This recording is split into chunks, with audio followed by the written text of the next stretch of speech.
Olá, juvenis, tudo bem com vocês? A paz do Senhor Jesus. Eu sou o pastor Valmir Ribeiro do seu canal EBD, meu primeiro seminário. E eu trago a você a nossa sexta lição falando sobre salvação. E aí, você tem gostado das demais lições? Espero que sim. Elas são fundamentais para o nosso crescimento espiritual. E hoje vamos falar sobre a salvação. A salvação, na teologia, tem o nome de soteriologia.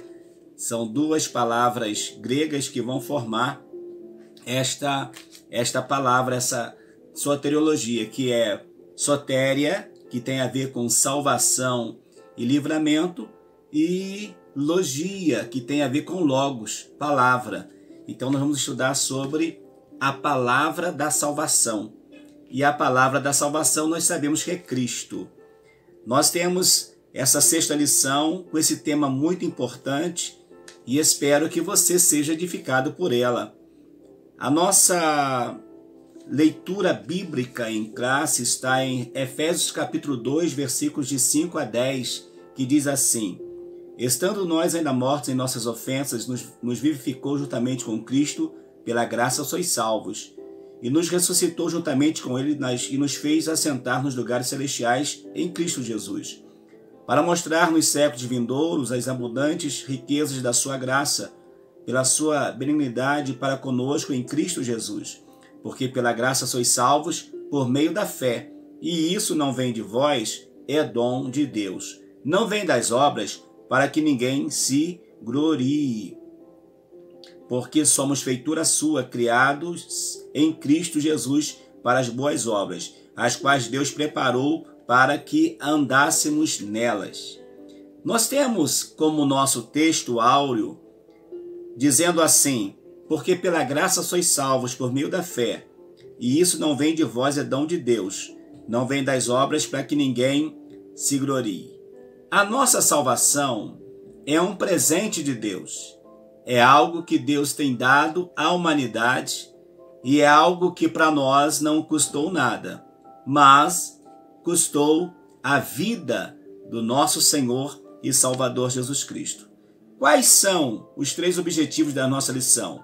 Primeiro, compreender a necessidade da salvação, conhecer a importância da obra de Cristo, da cruz do Calvário, e também saber qual foi o propósito desta salvação. A nossa introdução vai dizer assim: é claro que esperamos que o Senhor abra o nosso entendimento para nós aprendermos a palavra do Senhor nosso Deus. E eu te convido a vir comigo nesta sexta aula, acreditando que eu e você, nós seremos grandemente abençoados pelo Senhor. E eu já aproveito para te convidar a se inscrever no canal, acionar o sininho e compartilhar essa lição com seus grupos de WhatsApp da sua igreja, tá bom? Deus te abençoe. A introdução diz assim: estudar a respeito da doutrina da salvação é algo importante e necessário, pois nos mostra a seriedade do pecado e o amor santo e justo de Deus. A cruz é a única base sobre a qual Deus pôde perdoar nossos pecados. O homem, ao pecar contra Deus, assinou sua certidão de óbito eterna. Olha que coisa séria. Culpado, alienado, incapaz de se salvar, o homem, e aqui vale ressaltar o ser humano, não poderia ou não teria nenhuma possibilidade de resgatar a comunhão perdida no Éden, a menos que o próprio Deus viesse ao seu encontro em amor para reconciliá-lo consigo. Ou seja, vocês viram? Quando o homem, o primeiro casal, peca lá no Éden, eles assinaram a sua certidão de óbito. E a certidão de óbito, você sabe, que é aquela certidão que o familiar recebe quando um dos seus entes queridos partem para a eternidade. Então ele recebe a certidão de óbito desta pessoa. Quando o casal peca lá no Éden, eles vão receber uma certidão de óbito. Só que não foi só a certidão de óbito deles, mas seria a certidão de óbito, como foi a certidão de óbito de todas as pessoas, de toda a raça humana que viria a partir deles. Então, para que essa certidão ela fosse perdesse o seu efeito, deixasse de ter o seu valor, somente uma ação de Deus, amorosa de Deus, é que conseguiria trazer a salvação a todos nós. Então essa lição é fundamental para que nós entendamos qual seja o amor de Deus derramado para com a vida da igreja. Nós temos 4 pontos nesta lição que nós vamos estar estudando, que vai falar sobre a necessidade da salvação, a obra de Cristo na cruz, salvação em 3 tempos e salvos para um propósito. Vamos então no nosso primeiro tópico, a necessidade de salvação. Algumas pessoas tentam de alguma forma minimizar a realidade e a gravidade do pecado, bem como pôr em dúvida a seriedade e autenticidade do amor de Deus pelo ser humano. Estas pessoas alegam que se Deus de fato é amor e tem poder, por que ele então não perdoa a humanidade sem nenhuma exigência? Infelizmente, tais pessoas desconsideram ou não compreenderam o caráter santo e justo de Deus. Ou seja, Deus, ele deu a oportunidade ao homem de fazer a sua escolha, de fazer a sua decisão, se comia do fruto da árvore ou não. Então Deus hoje, quando aplica o juízo ou aplica o castigo, ele está aplicando com base naquilo que ele havia falado com a humanidade, falado com Adão e falado com a Eva. Principalmente falado com Adão e Adão, consequentemente, falou com a Eva.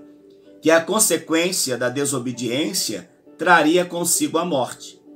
Se a consequência da desobediência traria a morte, também o efeito da ação de se aproximarmos de Cristo nos traria, como nos traz hoje, a vida eterna.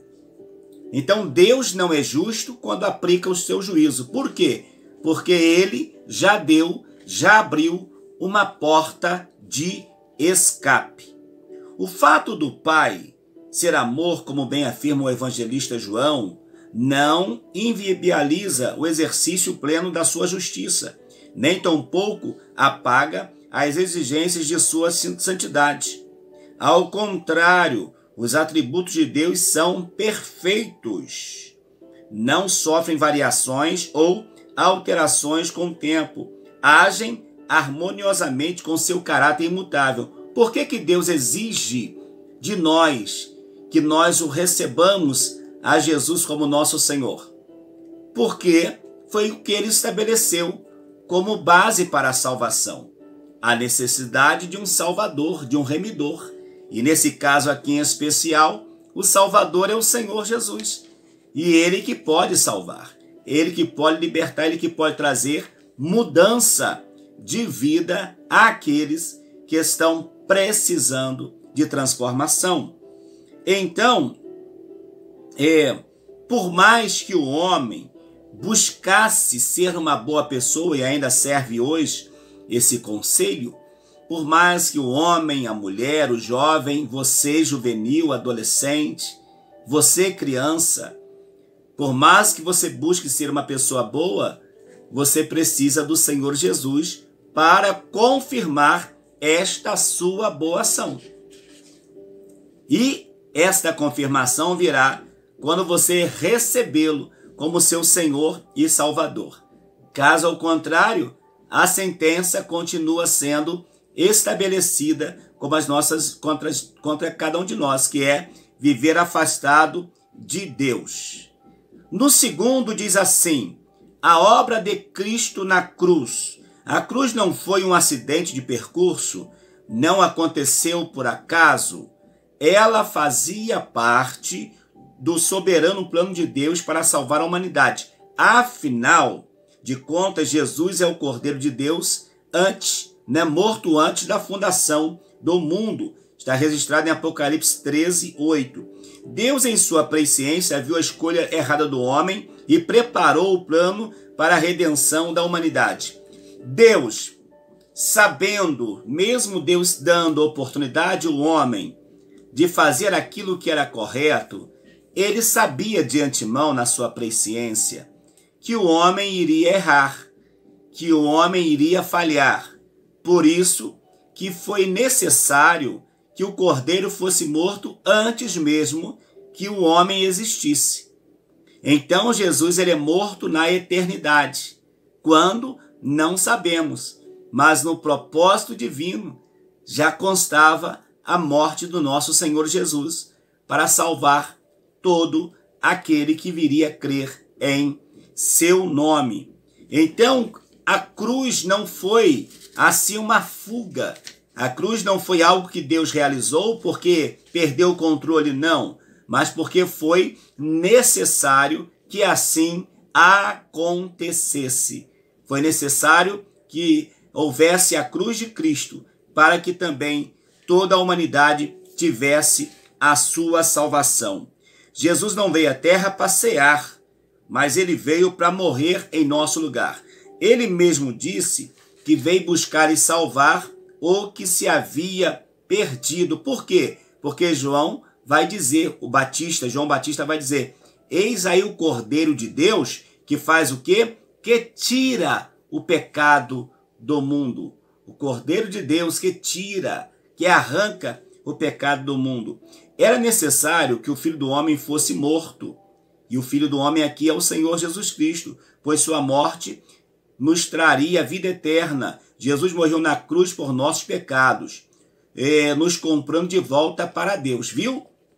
Nós nos afastamos, então Deus promove o meio de um homem, do ser humano ser comprado e voltar para ele novamente, recebendo a bênção, recebendo a vitória da parte dele sobre as nossas vidas. Só o Senhor, né, amados, para fazer isso, para realizar tamanha bênção, tamanha dádiva, tamanha, assim, maravilha nas nossas vidas. E agora, Romanos 8:1 vai registrar que agora nenhuma condenação há para aqueles que estão em Cristo Jesus, que não andam segundo a carne, mas vivem segundo o Espírito. Então, em Cristo, nós podemos ser uma nova criatura, ok? No 3 diz, salvação em 3 tempos. Como assim, salvação em 3 tempos? Vamos descobrir aqui no texto. Entendida como libertação da culpa do pecado e do justo julgamento de Deus, a salvação jamais deverá ser compreendida como uma conquista humana, mas como uma dádiva divina. Ou seja, a salvação não é algo que o homem, por si só, ele vai conquistar, não.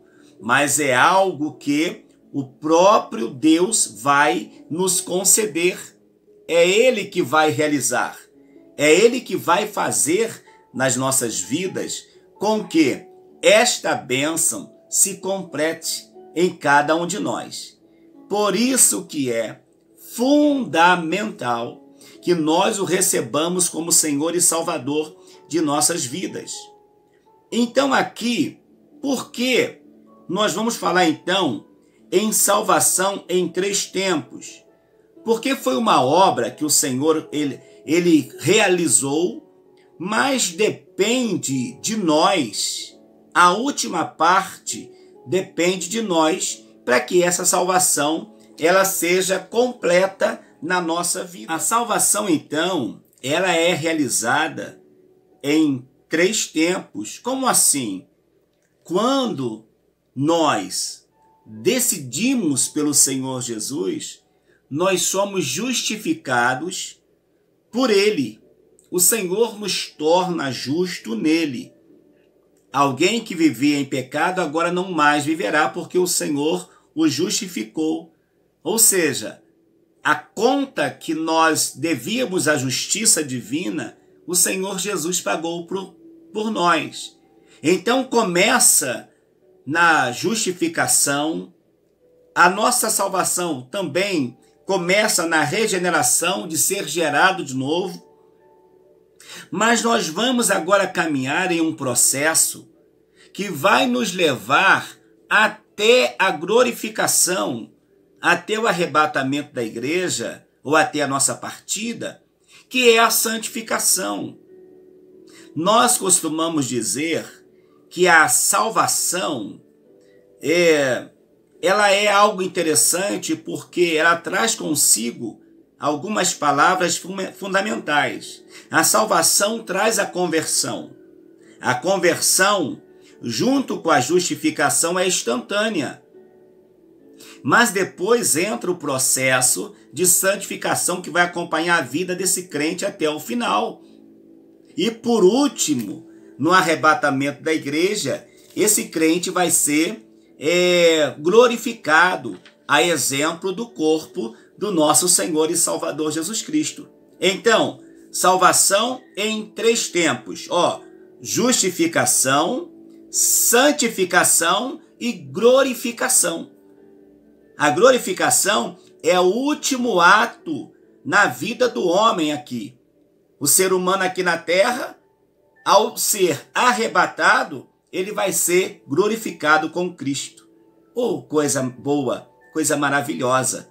Então vamos viver essa fé que está firmada em Cristo Jesus, para também um dia sermos glorificados juntamente com Ele, do mesmo modo que Ele é glorificado, nós também seremos glorificados. Não teremos a sua glória, mas seremos semelhante a Ele. Salvos para um propósito.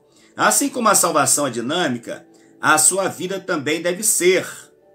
Devemos entender que todos nós fomos salvos para alguns propósitos por Deus, né? Ou para algum propósito definido. Nenhum de nós tem a vocação para ser prego ou parafuso. Aquela famosa expressão, eu sou membro de banco. Membro de banco é prego, parafuso e madeira. Ou se for cadeira, né? Plástico. Deus não nos chamou para isso, ok? O Espírito Santo que habita em nós nos chama para frutificar em toda boa obra e anunciar a grande salvação, como afirmou Nancy Pearcey. Viu que a pronúncia aqui tá difícil, mas é mais ou menos isso aí. Nancy Pearcey. A redenção não é somente ser salvo do pecado, mas também ser salvo para algo. Tá vendo? Não é ser salvo somente do pecado, mas ser salvo para fazer algo para o Senhor. Retornar à tarefa para a qual fomos originalmente criados. Qual é a tarefa? Dizemos sempre, somos criados com 2 finalidades. A adoração e depois a evangelização. Estamos na igreja para quê? Para adorar e para evangelizar. Essa é a nossa função. Então, salvos para um propósito de adoração. É um propósito composto, na verdade, que é um propósito de adoração unido à evangelização. Lembrando que você pode ser um influenciador aonde você está. Nas suas mídias sociais, no seu WhatsApp, no seu Instagram, no seu Twitter, no seu Messenger, no seu Telegram. Você pode influenciar no seu canal do YouTube, você pode influenciar na escola. Agora, nesse sistema remoto de estudo, esse estudo híbrido que é um pouco, quem já está fazendo um pouco presencial e um pouco por via da mídia, você pode influenciar os seus amigos. Você pode fazer isso. Então aproveite as oportunidades. Então somos transformados pelo Evangelho para pregar as boas novas de salvação àquelas pessoas que estão sem Deus. Deus te chamou com uma missão muito especial. nossa presença deve influenciar positivamente todas as esferas da sociedade. Precisamos influenciar e não sermos influenciados. Terminando, diz assim: temos a obrigação de iluminar o mundo em trevas e preservar a sociedade que se encontra em estado de decomposição moral e espiritual. Ou seja, a raça humana, devido ao pecado, o pecado faz com que ela cheire mal. O seu pecado faz com que o cheiro que exala a humanidade seja um cheiro mau, um cheiro de decomposição, de algo que está podre. Por isso que a missão da igreja é preservar, como sal, preservar, e como luz, trazer aquilo que está precisando para a humanidade, que é a presença, que é a luz de Cristo. Para concluir, a salvação é uma dádiva preciosa, um presente de grande valor que Deus nos oferece. Nossos pecados nos tornam inimigos de Deus, indignos do céu. Estávamos condenados à perdição eterna, mas Ele, com seu grande e persistente amor, nos amou. Sua graça nos perseguiu até nos encontrar. Como criminosos perseguidos e encurralados diante de uma rua sem saída, mas rendemos a graça, maravilhosa graça. A salvação é única e exclusivamente pela fé em Jesus Cristo. Não existe salvação sem a fé na pessoa bendita do nosso Senhor e Salvador Jesus Cristo. Espero que essa lição venha de alguma forma despertar você e te ajudar no seu entendimento quanto às coisas sagradas. A soteriologia, então, é o estudo da salvação, que vai mostrar o homem sendo resgatado, livre do pecado, livre do inferno, livre da morte eterna, para estar com o Senhor e Salvador Jesus Cristo. Que Deus te abençoe. Ame ser salvo pelo Senhor Jesus. Valorize a tua salvação. Na próxima lição, vamos falar sobre a pessoa bendita do Espírito Santo. Quem é o Espírito Santo? E eu te aguardo até a nossa 7ª lição. Deus te abençoe. Se você chegou no finalzinho agora, eu te convido a compartilhar esse vídeo, a se inscrever no canal. Venha somar, venha nesta família que faz da Escola Bíblica Dominical a sua primeira fonte de estudo para a sua vida espiritual. Deus te abençoe. Eu sou o pastor Valmir Ribeiro, do seu canal EBD, Meu Primeiro Seminário. Amém.